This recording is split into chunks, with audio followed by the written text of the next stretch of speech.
Another failure from the House of Mouse. Another failure from Disney. And it just seems like Disney can't catch a break. Okay, our first story of the day. Disney is trying to spend its way out of going woke and going broke. I don't know about you, but every time I turn around, it's a news story in my news feed about another failure from the House of Mouse, another failure from Disney. And it's been one thing after another. You know, the Disney Plus is losing subscribers hand over fist. Their theme parks are down year over year. Nobody's wanting to go to the parks anymore. And it just seems like Disney can't catch a break.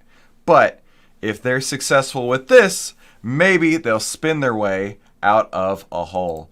If you're just tuning in, my name is Christopher Yule, and we cover the biggest headlines of the day and what the AI trading data says about them. And if you're interested in that too, be sure to definitely hit the subscribe button down below and start trading with AI today. Go to ovtlyr.com to see why outliers win. Now, let's jump right into it. Disney plans to nearly double its investment in parks and cruise business. Disney said on Tuesday it would nearly double its planned investment of roughly $60 billion with a B in its park business. And theme parks have been a relative bright spot while the company struggles to make a profit on streaming. But still, the domestic parks, particularly Walt Disney World in Florida, have seen a slowdown in attendance and hotel room purchases. Listen, I don't blame them. My family, one of our family members was actually trying to push us all to go to Disney World by the end of the year. And then he saw the news of a person with a beard wearing a dress outside of one of the princess excursions there at Disneyland. And he's like, you know what? Nah, I'm not doing it. I'm not taking my kid to somewhere where the princesses now have beards. I am not on board with that. And you know what? I think he is not the only one. And the data is showing he's not the only one because the theme parks have been in total free fall lately. There have been many videos circulating the internet of, middle of the day on a weekend, people walking through the middle of Disney World, no lines, no crowds, no nothing. And Disney is hurting these days. Disney said in a filing on Tuesday, it'll nearly double its planned investment in the parks of $60 billion over the next 10 years. But the company's stock closed down more than 3% on that news. Right? They've seen a slowdown in attendance and the hotel room occupancy.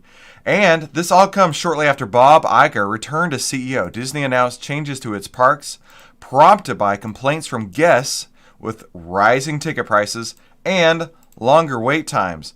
And not only that, but Disney has involved itself in all these politics, and people are saying, we're done with Disney, right? I remember being able to put my kids down in front of Disney Plus and just actually be really stoked about the fact that they had all of this content library in one place. And I could trust that what they were watching was family friendly. That's not the case these days. I took my children to see Strange Worlds, and they had a character in there that caused my son to ask a lot of questions that I was not ready to handle on a kids movie for 8 and 11-year-olds. So Disney is really struggling these days, and I think it's because they decided that politics were more important than profits. And now they're going to try and spin their way out of going woke and going broke. And real quick, before we jump into the comments on this, check out the outlier signals for this, right? In fact, this has a 52% return over the last couple of years in this data here. And if you want to get access to these AI trading signals, go to ovtlyr.com to see how outliers win. So let's go to the comments here. Disney down almost 3% in early day trading on this. DeSantis wins again. They need to get out of politics or they're not going to make anything back. Let's keep going. And the tickets, once they figure this out, after they spend $60 billion, will be $500 each, right? Let's see. How much will Disney jack up the prices? Yeah, spending $60 billion, well, that'll be a great excuse to do so. Let me know in the comments down below. Do you think Disney is on the right track? Or do you think Disney has gone too far woke? They're never going to recover, and they're definitely go broke. Let me know in the comments down below. Thank you so much for tuning in to today's Outlier Live. YouTube thinks you're going to love one of these two videos, and I'll see you on the next episode.